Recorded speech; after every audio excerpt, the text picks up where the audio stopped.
Hey guys, welcome back to the Intimacy Liberation Army channel, where we teach you how to date more, date better, get the people you want, all that business. I'm Duke Delaet. I'm a dating coach for the Intimacy Liberation Army, and I'm going to talk about. We just finished the whole How to Be More Attractive series. So if you haven't heard those podcasts or saw those videos, look back at the archives of the channel, and you can go through that. The new focus for the next probably week and a half is going to be on mental toughness for dating. It's going to be resilience. We're going to talk about rejection. We're going to talk about being frustrated about not getting what you want out of your partner, a whole bunch of different stuff. But today is just an introduction to resilience as a tool in dating. So let's just jump into it. This title's called Managing Dating Adversity, Resilience as a Tool. If you want to go from just getting by in life to thriving, you need to work on being resilient. A lot of self-help, shelf-help kind of people will tell you that everything's happy. Like you just manifest what you want, and you just ignore the bad stuff, and you just get yourself to the spiritual state where you're not like affected by the suffering of the world. But in reality, the world will throw things so hardcore at you, and yes, you gotta get good, and yeah, you gotta be able to self-regulate. You got to be able to handle the stuff that comes across without emotionally breaking down or self-sabotaging, or getting yourself into a position where there's no hope, right? You got to be able to pull yourself out of the hole sometimes, but it's going to keep throwing suffering at you. And even if you're manifesting greatness and you're manifesting awesomeness, I was telling you as yesterday about authenticity and living on the edge. The whole point of life is to put yourself in reasonably risky situations that you can handle, and then get the thrill of it, and then move forward towards your goals and try to make a generative impact. As you get older, giving back to the next generation is going to be one of those things that's going to move forward in your vision as something that's important. It's going to raise in priority for you. So dealing with all the suffering of life that's coming at you, dealing with hardcore shit like death and addiction, and whether or not you raise your children right and all that stuff, like that's hardcore high-end stuff. A lot of people that come into this thing are super young, and they don't understand that life will hit you at the knees, and can send you on an adventure and on a ride. And there's definitely a good argument for keeping a positive attitude and keeping optimism and shit, but you got to do it within a framework of knowing that bullshit's coming, knowing that you're going to need to be resilient, you're going to need to be mentally strong against the normal things that are happening in life. There are some nobody stays in a charmed space, right? Like when you're younger and you have a lot of things taken care of for you, it can seem like life is all beauty and rainbows and everything, but becoming an actual person who's capable of excellence, it comes with a cost of being able to deal with just horrendous amounts of bullshit. And the more shit that you can deal with, the better you are at life. If you constantly externalize things that are negative, right? Like I don't have enough money, so I blame my boss, or I blame my job, or I blame the fact that I can't have a job, I blame the economy, I blame the whatever. Like if you do all that stuff, then you have no power in actually taking control of that stuff and keeping yourself afloat and then thriving in that space. And the more adversity that you come across, and then you surmount that adversity, the better you are at crushing it at life, and you start to rise to levels that other people just aren't willing to go to. And so using resilience to deal with adversity is super paramount, and part of that is optimism, part of that is positive thinking. Positive part of that is looking forward to the future rather than focusing on past failures and things like that. But in general, if you want to thrive, like I was saying, you got to work on being resilient. And well, so what is that? Like, that is basically the knack we have as human beings to recover quickly from setbacks. It's the knack we have to make the best of a bad situation. Some people are just completely devastated by a bad thing that'll happen. Like they'll have everything stable, and then they'll lose their job, or they'll a family member will go into some sort of medical emergency, or even back down the line, like they'll be in a good mood when they go to the nightclub, and then they'll get one rejection and their whole night's ruined, right? That's your ability to bounce back, your ability to take the bad thing in stride, not that it was just offending your entire structure, but you kind of plan for that to happen, and then you have the skills to move past it, to bounce back from it. That's resilience, right? And the more you work on it, resilience is kind of like one of those things that there's been a lot of recent research in it. There's a girl, or Allison something, I don't remember. We'll cover it in one of the later videos, but she talks about grit and your ability to just grind through shit, knowing that your outcome's going to be supreme, right? And on a deeper level, like, resilience in your mindset is really based on the idea that true resilience is our ability to deal with life, adapt to the change, calibrate to all of that, learn from the hardships, understand the feelings and all the emotional shit that comes up, and I lost my place. And just deal with the situations of life. Like most of the times, the things that happen aren't what take us out. Like, whether some event happens, we get rejected in a club, or we, I had one thing where I was supposed to go out and walk and approach a bunch of people and work on my social skills, but then I had a cramp in my foot, and I was like, oh, my whole day is ruined because my plan is bad, and I'm not going to be able to do all of these approaches. I could do them tomorrow. I could do them the next day, right? Like, I could eat a fucking banana, keep the cramp down, and lose an hour, and then keep moving. Like, it's not that big of a deal, but what takes us out is our kind of meaning that we assign to the situation, and we get kind of emotional about it, and we start spiraling down, like, oh, then this, and I'm depressed now, right? Because or I'm anxious now because of all the things that I had assigned to. Well, if I don't get to do it this way in the exact expectation that I wanted to, then it's all ruined, and then it's all out of my hands, and I can't do anything about it, right? That's what takes us out. The inability to kind of bounce back and get ourselves back up on the horse, or take a little meandering pathway around and still get where we're trying to go. And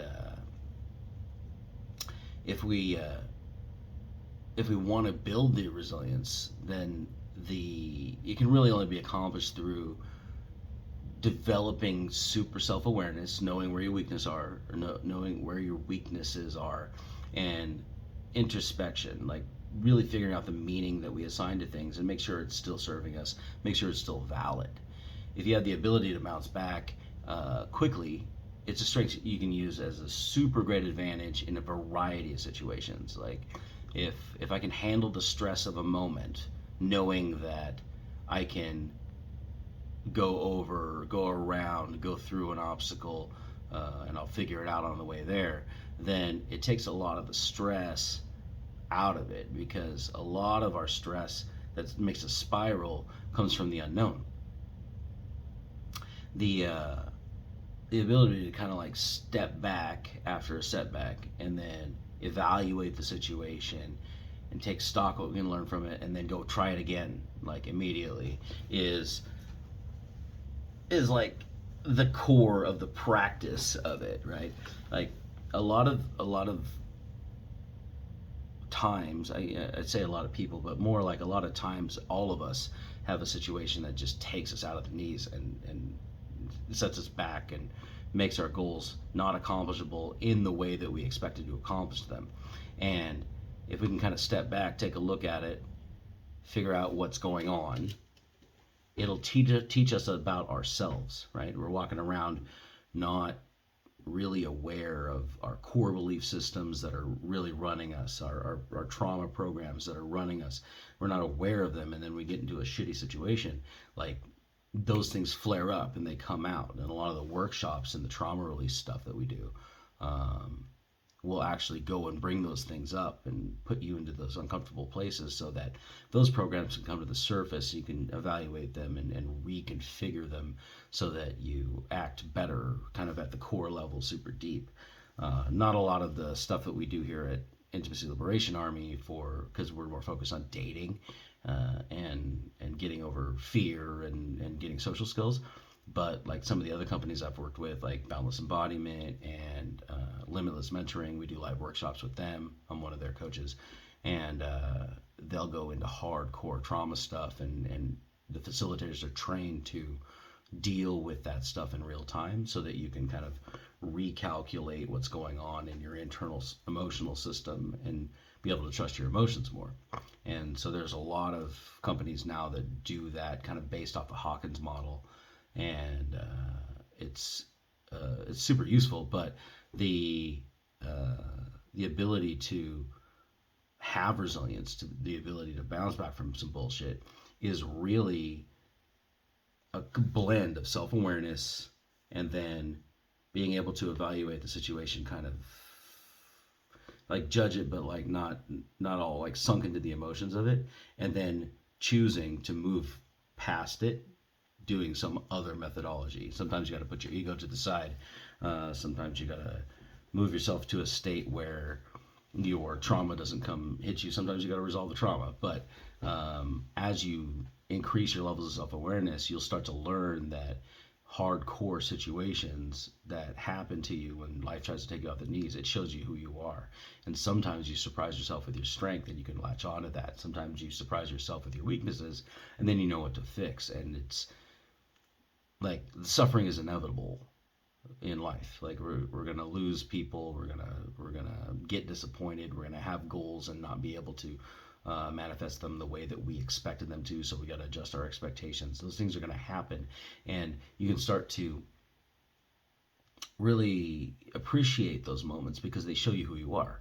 They show you what you're made of, and then they also show you where you lack, which gives you a very clear message or clear direction to go work on yourself and undo the trauma or undo the sense of lack or undo the limiting belief system that is in there that keeps you from moving forward. So yeah, it's cyclical. You have to keep applying what you're learning, and then some other thing will take you out, and then you gotta stand on that strength, and then and then keep moving. So it's not like it ever stops. It's not like you develop a certain level of resilience and then you can handle everything. It's that over your lifetime you're going to continue to make strides in that direction, become more resilient, become more adaptable, get more mentally tough, and then your calibration skills are going to be so good that the things that were a problem for you before are not really a problem for you now. Like I was just talking with Jackson. We were at Denny's, and he was talking about like he doesn't really feel a fear of rejection, and I said, well, I still do, but it doesn't affect my behavior. Like I'm like, oh man, what if she doesn't like me? What if she tries to embarrass me? And then I go talk to her anyway, because like I know from thousands and thousands of approaches that even if I get embarrassed, it ain't that bad. I'm still gonna be alive, and she's not really judging me for that anyway. Like whatever. You can watch Jackson's rejection video. I think it's video 12 on the channel. If you're on the video podcast, it's there in Spotify too. But like he's reframed rejection to the point where the meaning that he assigned to it doesn't keep his behavior from moving. And I've done the same thing, but I just look at it a little bit differently. It's I'd rather go test to see if I meet somebody than live with the pain of not knowing what would have happened if I didn't approach them, right? So however you assign meaning to it, I still get the fucking butterflies, but they don't keep me from moving. Like they don't keep me from behaving in the way that I know I ought to. And there's certain mental toughness there is saying, no, emotion that's trying to keep me safe. I get you. I think you're cool, but you're lying to me, so I'm going to keep going. And building that mental toughness is, for me, really a combination of putting myself out there, running into the fucking hardcore situations, and then having to figure out who I am because it shows me who I am, and then fix the things that are broken or not serving me well. Fix the limiting beliefs or whatever. So there's a combination of that, just hardcore, just constant iteration, and the artificial version too. I really like workshops where I go in and they trigger my trauma so that I can see those patterns come up, and then I do the same thing. I try to fix the things that are not serving me anymore, and then I try to amp up the things that I really appreciate, that I feel strength in.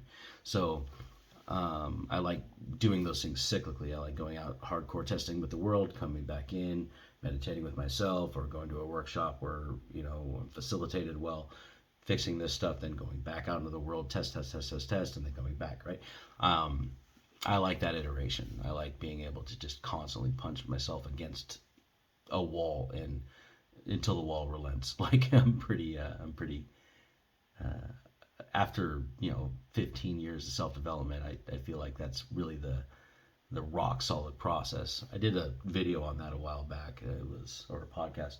It's called the self-development strategy that always works, and it's about iterative testing. I really like going out. Okay, I have an assumption about this thing, like I'm selling things online, right? And so, there's all this marketing text that says this sales funnel is going to work. So then I build the sales funnel and I put it out in the world and I run an ad and see what happens.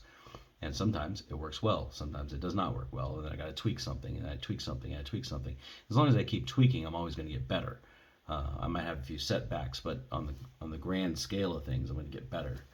David has this analogy that he puts in his the core limitless videos, where it's like everybody thinks the straight path is, or the path to success is like this. You start here, you end there, but like it's really like this,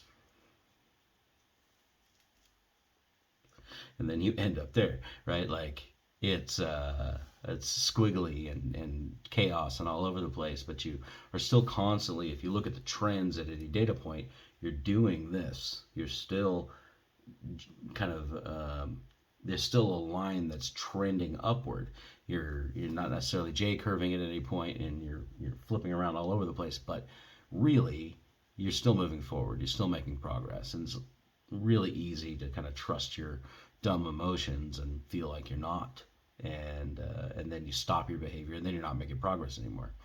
If you give up and you don't be relentless against the goal, it doesn't mean you have to hustle, but you have to continue to learn, adapt, try new things, and then eventually things break away and give you a path to the next level. There's a lot of different skills and habits that contribute to mental toughness, mental resilience, but we're going to cover, 8 major ones over the next week and a half, and so here's a couple of them that I thought it was important to start with, and then we're going to go break into hard detail in the next couple of days on these. First one is optimism. If you intentionally choose to maintain a positive frame of mind in the face of adversity, you're more likely to be resilient. Like, your perspective will determine how you react in a given circumstance. I've hung out with a lot of people, and some of the people, when something bad happens, they go through this cycle of like, oh, see, I knew it was going to fuck up, and now I got to go handle this, and then they drop to their like, okay, how do I maintain? How do I maintain? How do I maintain? And then there are other people who are blissfully dumb, and they're just like, nah, fuck it, not big of a deal, right? And they choose not to let their happiness get destroyed by some event that happens. And then they got to deal with some of the reality of it, because you still have to pay bills, you still have to, bury your mom, you still have to, there's all these things that have to happen. But if you allow yourself to kind of go down into this downward spiral of emotions, then you won't be able to do any of that stuff because you're stopping the flow of things that are going to help you move forward. So people who are optimistic, there's this guy Martin Seligman. He wrote this book, Learned Optimism, and I read it a while back, and so I can't do a full summary now because my brain kind of jettisoned the stuff. But basically, people who are more optimistic have better lives. Like they statistically have better things going on for them. They have better outcomes. You know, they're more successful. And if they, I might have wrote some of that in here. Hold on. Yeah. People with optimistic worldviews are more likely to successfully overcome challenges, and they're more likely to see opportunities rather than roadblocks, and dive headfirst into solving problems rather than hesitatingly avoiding them. And that's from Mind Tools. And I'll put a link to the book in the show notes. But the when you come from an optimistic mindset, when you're like, okay, you know, there's a way around this. There's light at the end of the tunnel. There's good that can be had out of this. There's silver lining from the cloud, right? Those are all kind of like weird optimism tropes, but like at the core of it, if you're focused on, okay, there's a solution to this problem, and we're going to get through this, or we're going to be okay at the end, this too shall pass, etc.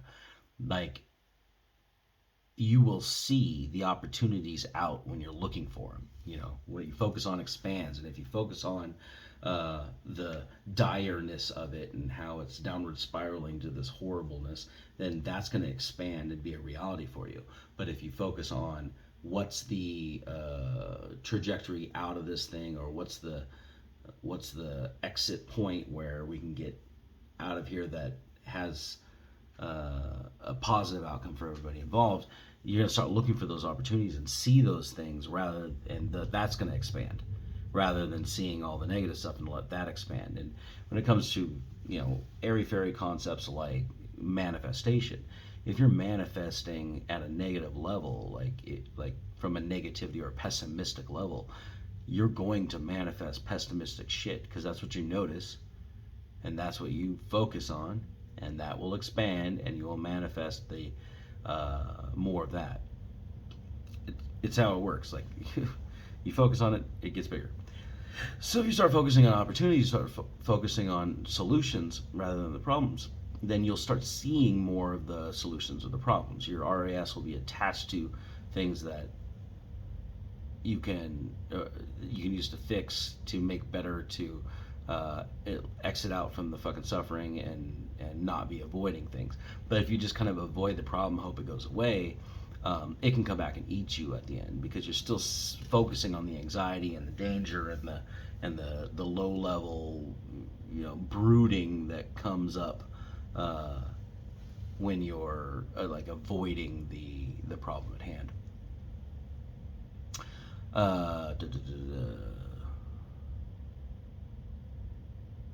Oh yeah. So Martin Seligman, in the Learned Optimism book, he said there's a connection between optimism and resilience. He says it helps people see that problems are not permanent, never ending, or about them specifically, right? So it's from Learned Optimism. It's Martin Seligman's book. He's one of the fathers of positive psychology, with him and Csikszentmihalyi, the guy who wrote Flow.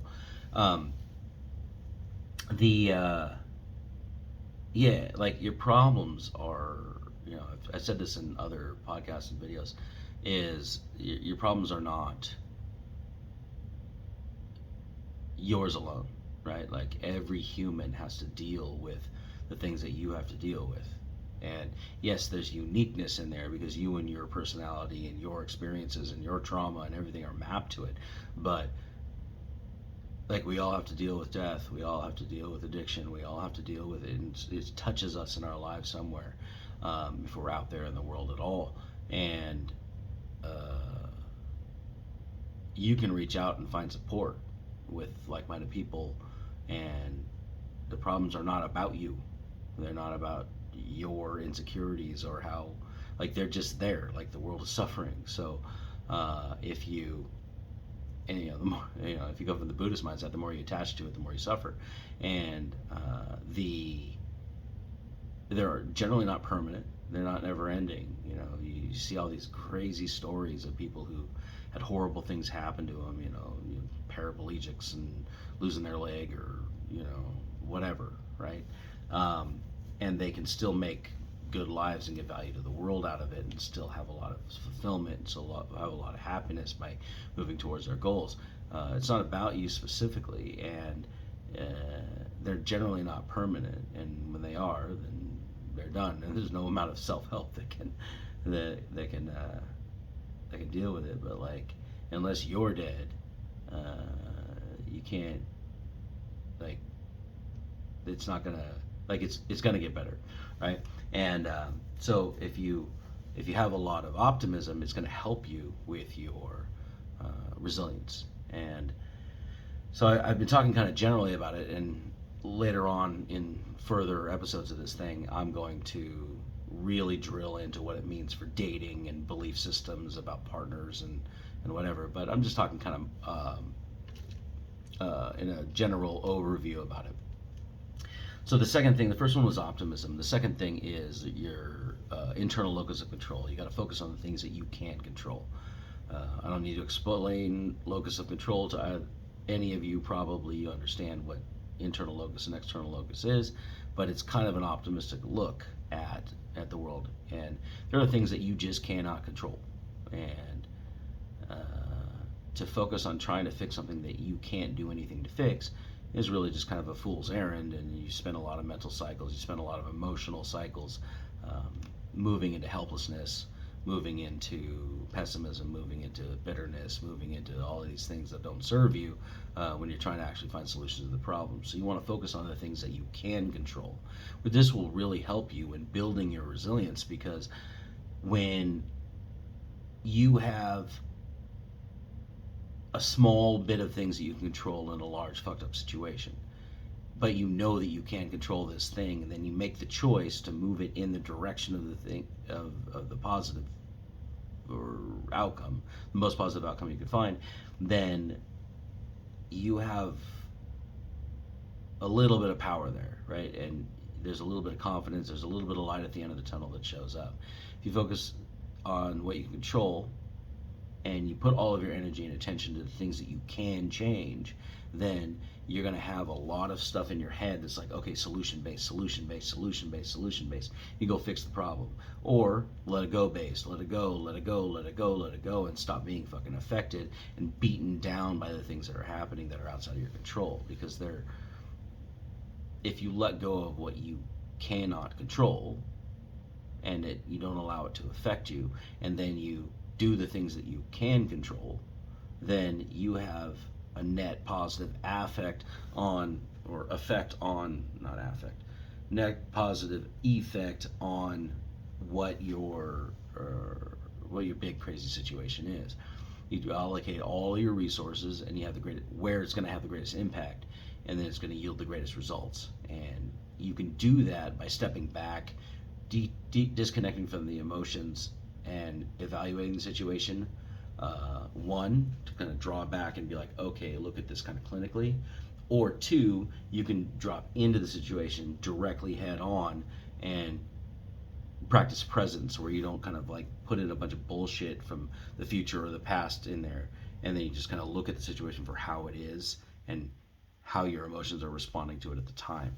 And either of those methods can show you the parts of it that you can control and keep you out of the bullshit that you cannot, and waste all of your resources and mental cycles on.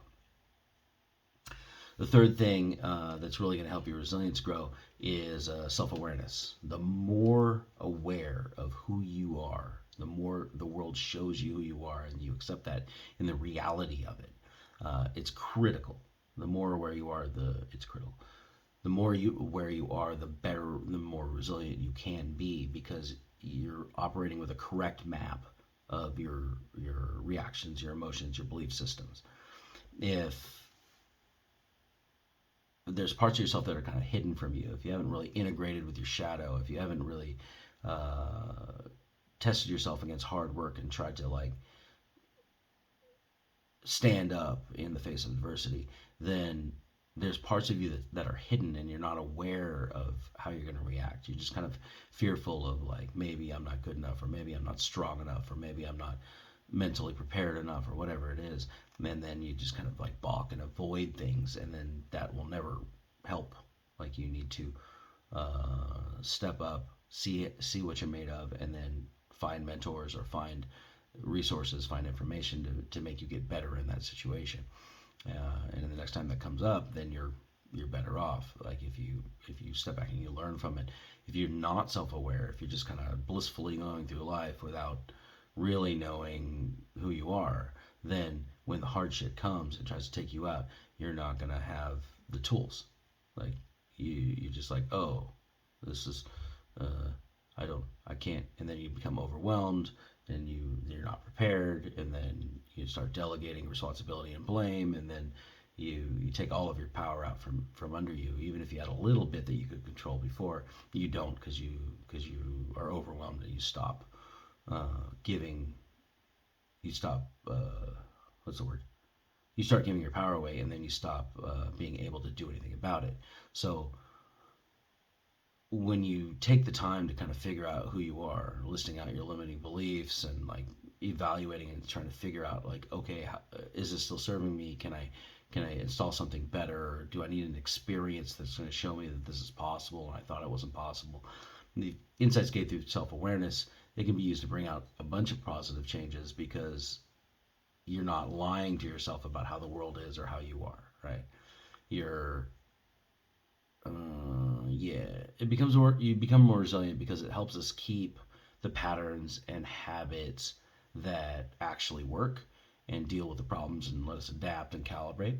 But it also gets rid of the patterns that take us out of the knees.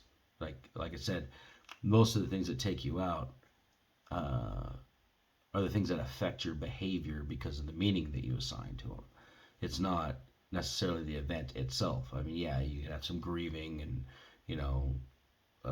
loss and grief and pain and hurt and betrayal. That are all very complicated concepts, right? I'm not saying that they're not going to take you out of the knees for a time, but they can take you out for a long time if you assign a bunch of meaning to it that makes you not act in the way that's going to get you moving towards a problem solution set.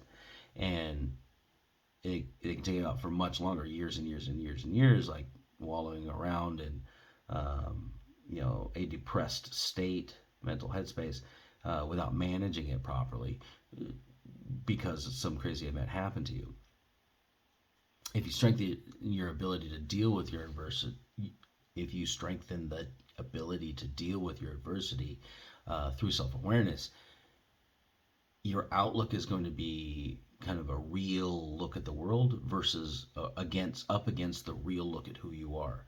And the more accurate you are with your self-awareness, the more accurately you can solve problems quicker in the environment and take opportunities quicker, and get yourself out of a rut type scenario quicker, because you have a clear understanding of what you are and what you're not willing to do, what drives you to do those things, and how to most effectively, even if it's painful, get out of the situation that you're in mentally.